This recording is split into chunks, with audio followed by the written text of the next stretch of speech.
Tadi Prof. Nur Salim mengatakan bahwa generasi Z itu dilahirkan oleh manusia dan dibesarkan oleh media sosial. Iya. VIP solusi nyata untuk menghadapi tantangan generasi Z terkait dengan kesehatan mentalnya. Alhamdulillah saya bersama tim itu bisa bersama-sama mengembangkan aplikasi yang didanai oleh Kedai Reka.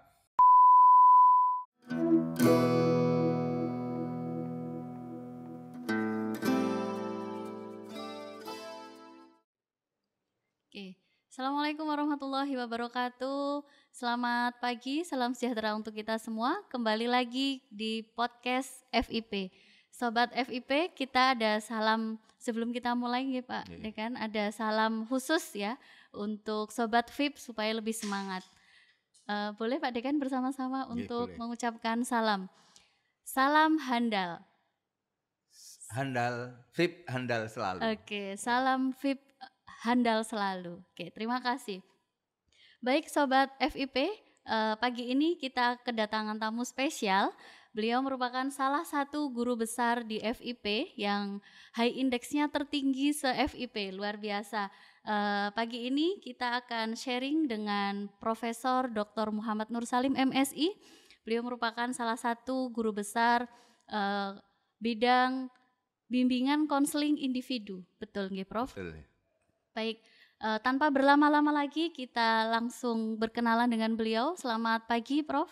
Selamat pagi, Assalamualaikum warahmatullahi wabarakatuh. Waalaikumsalam warahmatullahi wabarakatuh. Sehat, Prof, hari ini? Alhamdulillah sehat. Luar biasa. Bahagia, sejahtera. Bahagia, luar biasa.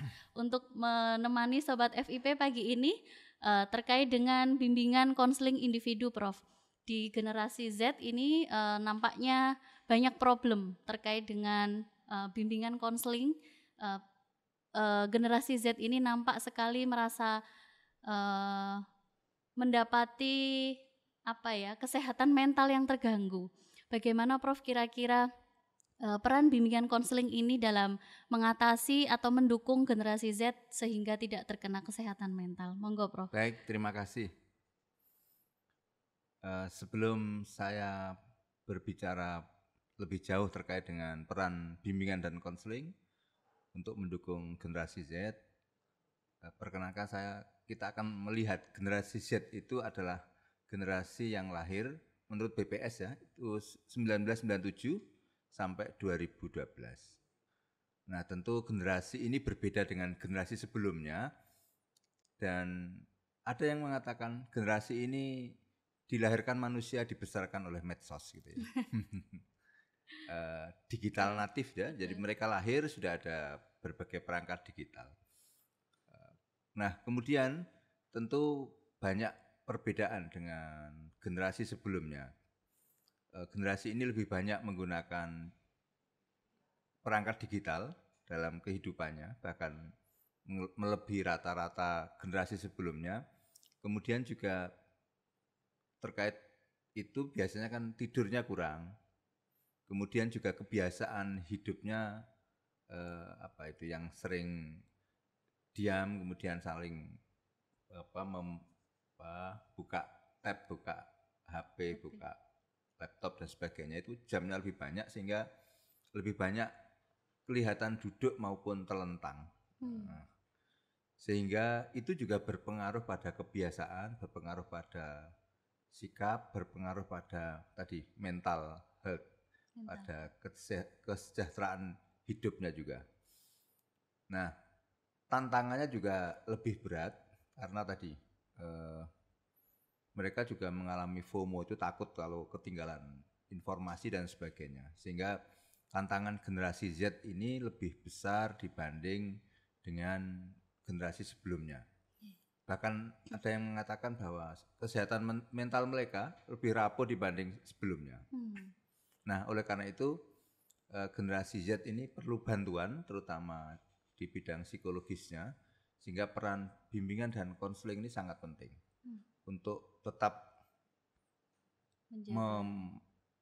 mendampingi mereka supaya mereka tetap punya kesehatan mental yang prima dan bisa seluruh tugas perkembangannya bisa tercapai dengan baik. Oke, baik, terima kasih. Sobat VIP, beliau merupakan Dekan Fakultas Ilmu Pendidikan di periode ini, luar biasa Pak Dekan, juga guru besar dalam bidang bimbingan konseling individu. Nah, bicara tantangan ini Pak Dekan, ketika generasi Z banyak mengalami tantangan-tantangan dalam hal menghadapi kesehatan mentalnya di dirinya, kira-kira yang paling banyak apa nih Pak Dekan? Tantangan yang dihadapi mereka di era ini? Pertama memang generasi Z itu lahir sudah ada teknologi. Teknologi sudah hadir, bahkan mungkin sejak kecil mereka sudah dikenalkan teknologi oleh orang tuanya. Nangis saja dikasih HP itu diam. Dan bahkan sejak kecil sudah biasa lihat YouTube gitu ya. Nah, itu juga akhirnya terbawa sampai remaja, sehingga peran teknologi ini sangat penting bagi mereka. Di kehidupan mereka juga mereka dimudahkan dengan era digital. Hampir semua misalnya ke bank dan sebagainya tidak perlu ke bank, cukup melalui Transfer. HP. Makanan juga demikian. Kemudian untuk pergi juga cukup dengan tadi ada Gojek, Driver. ada macam-macam. Nah, tentu itu kaitannya dengan kebiasaan, ini juga akan bisa menimbulkan permasalahan. Termasuk juga dengan adanya gadget ini ada juga kecanduan gadget itu satu. Kemudian juga mungkin ketika di gadget itu ada judi, akhirnya jadi judi online. Di samping itu juga karena generasi Z ini juga sering pamer, Eksis. dia sering menunjukkan apa yang dilakukan, itu juga salah satu hal yang bisa jadi menjadi permasalahan baik di sosial maupun di dirinya sendiri, sehingga perlu bantuan untuk bagaimana para generasi Z ini tetap bisa menyelaraskan, kemudian juga beradaptasi dengan perkembangan, beradaptasi dengan lingkungan yang itu seringkali juga mereka akan selalu ada tuntutan dari lingkungan ya. Dan saya kira tuntutannya selalu berubah-ubah. Itu yang mereka harus bisa menyesuaikan dengan baik. Oke, menyeimbangkan Ya. begitu nggih, Prof. Baik, terima kasih. Tadi Prof. Nur Salim mengatakan bahwa generasi Z itu dilahirkan oleh manusia dan dibesarkan oleh media sosial. Iya, nah ini Digital gitu ya. digital nggih. Ngomong-ngomong soal media sosial, Prof, kira-kira peran medsos ini dalam mempengaruhi kesehatan mental Gen Z ini seperti apa, Prof? Ya, medsos merupakan salah satu yang tidak bisa dipisahkan dari kehidupan kita ya, termasuk Gen Z. Mereka mungkin punya banyak media sosial ya, dan setiap tahun luar biasa berkembang media sosial yang selalu saling menyempurnakan. Kalau dulu hanya Facebook, ada TikTok, ada Reel, ada macam-macam, ada YouTube dan sebagainya. Nah ini semakin lama kan semakin berkembang. Betul. Dan itu kalau kita lihat kebiasaan generasi sekarang itu kan sering melihat TikTok, sering melihat Reel itu ya.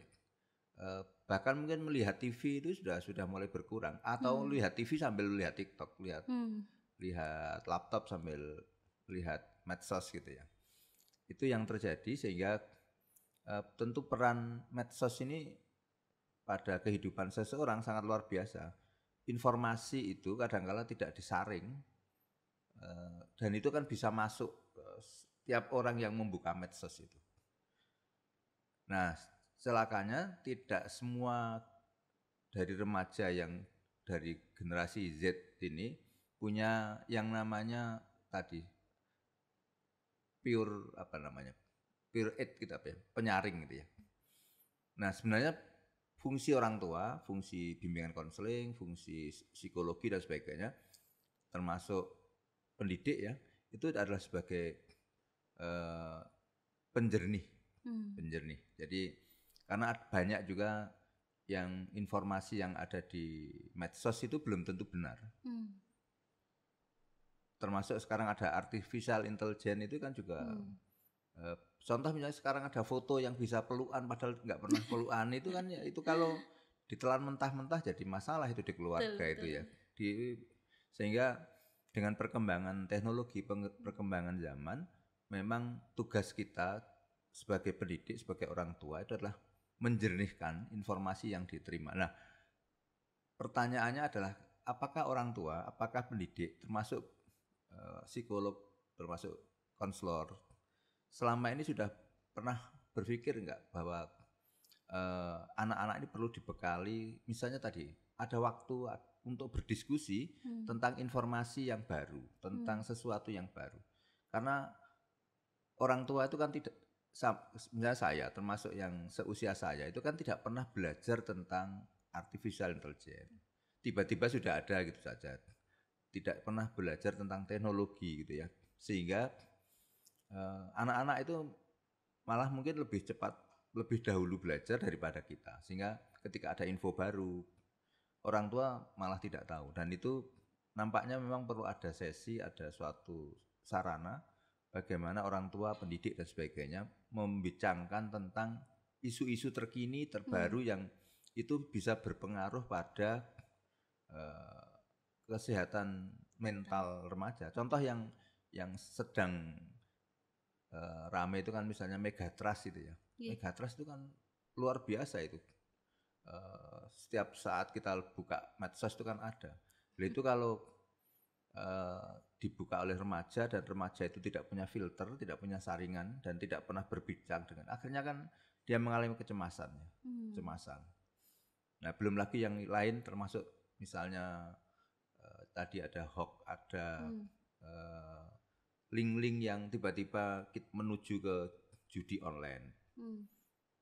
Tidak terasa kita, yang mudah aja kita buka Facebook aja, itu kan bisa kemana-mana itu, bisa ke judi online, bisa ke situs pornografi dan sebagainya. Dan itu kan selama ini kan di sekolah juga nggak pernah diajari kan, bagaimana memanfaatkan teknologi. Walaupun sudah ada literasi digital ya, tapi kadang-kala kan materi literasi digital yang diajarkan itu, misalnya tahun ini diajarkan, tahun depan sudah ada perkembangan baru, ya platform baru, perkembangan baru yang itu kalau anak tidak dibekali sejak awal bisa tadi kesehatan mentalnya terganggu. Baik, luar biasa.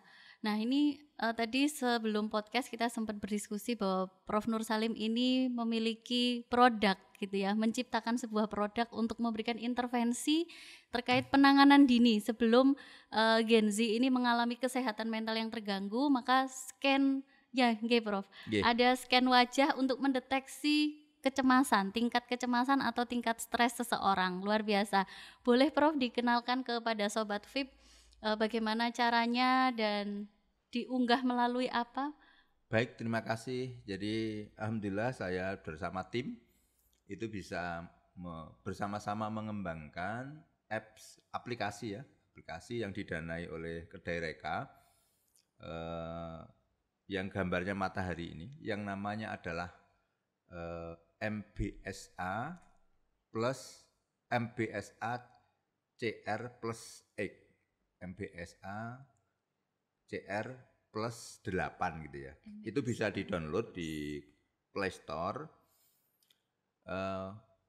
MBSA ini adalah apps yang sudah berbasis artificial intelligence, terutama untuk scan wajah ya. Scan wajah. Jadi kami tim itu membuat membuat aplikasi ini. Kemudian untuk scan wajah itu ini ya, ini scan wajah ini kami membeli 40.000 wajah di Amazon, kemudian kami susun menjadi apps ini. Jadi tinggal diklik saja, nanti setelah masuk diklik di scan me itu, nanti sudah akan nanti bisa digunakan untuk men-scan, kemudian dalam 5 detik sudah tahu kira-kira tingkat stresnya berapa. Nah, di MBSA ini juga ada beberapa informasi bagaimana mengatasi stres. Ada juga konselor untuk kalau misalnya membutuhkan konsultasi ya. Nah, seperti ini adalah beberapa informasi bagaimana mengatasi stres. Kemudian kalau misalnya masih membutuhkan tindak lanjut, bisa berkonsultasi pada konselor. Sehingga nanti nah seperti ini nanti akan hasil kira-kira seberapa stresnya, kemudian ditunjukkan apa yang harus dilakukan. Jadi ini bisa dimanfaatkan oleh para Gen Z dan oleh kita semua, sehingga nanti kalau saudara punya permasalahan bisa berkonsultasi kepada konselor, sehingga permasalahan itu bisa terselesaikan dengan baik. Oke, luar biasa. Ada fitur curhat untuk sesi curhat ada, Prof, di situ. Ada. Nah, luar biasa. Gen Z itu kan memerlukan ruang yang lebih luas gitu ya, terkait dengan curhat yang dirasakan. Nah, di MBSA itu sudah disediakan fitur curhat online. Nah, silahkan dimanfaatkan. Para sobat VIP boleh mendeteksi tingkat stres dulu, kemudian berkonsultasi ke konselor. Dan di situ sudah ada pilihan konselor, Prof. Ada juga latihan mindfulness, latihan relaksasi yang bisa dilakukan secara mandiri di apps ini. Nah, sangat lengkap sekali. Boleh dicoba ini ya para sobat VIP, terutama yang generasi Z ya. Kemudian selanjutnya Pak Prof, khususnya di VIP, kira-kira apa nih yang dilakukan VIP solusi nyata untuk menghadapi tantangan generasi Z terkait dengan kesehatan mentalnya? Oke, jadi tadi salah satunya dengan kita membuat aplikasi itu, kemudian kami sosialisasikan ke para mahasiswa, harapannya mahasiswa memanfaatkan. Di bimbingan konseling atau di psikologi itu juga ada istilah self healing ya. Jadi kalau saudara sekalian punya masalah, maka salah satu langkah yang bisa dilakukan adalah self healing. Jadi menyembuhkan diri sendiri. Nah, di MBSA tadi memang ada tadi yang mindfulness, ada panduan relaksasi, itu salah satu cara untuk self healing. Bagaimana menyembuhkan diri sendiri. Nah, di VIP memang sudah ada tiap prodi itu petugas bimbingan dan konseling. Jadi kalau ada yang bermasalah bisa menghubungi BK tiap prodi. Kemudian di fakultas itu ada juga BK di fakultas, dan sekarang di universitas juga ada layanan BK tersendiri. Kemudian juga ada yang di bawah Pak Wiryo itu yang menangani isu krisis, itu di dalamnya juga ada bimbingan dan konseling. Layanan konseling di situ ya. Oke, baik, luar biasa. Siap-siap ini ya, MBSA akan diletakkan di depan pintu masuk VIP. Jadi kalau sobat VIP masuk ke lobby begitu ya, langsung scan wajah, mendeteksi, oh suruh pulang kembali karena tingkat stres Anda tinggi. Oke, luar biasa.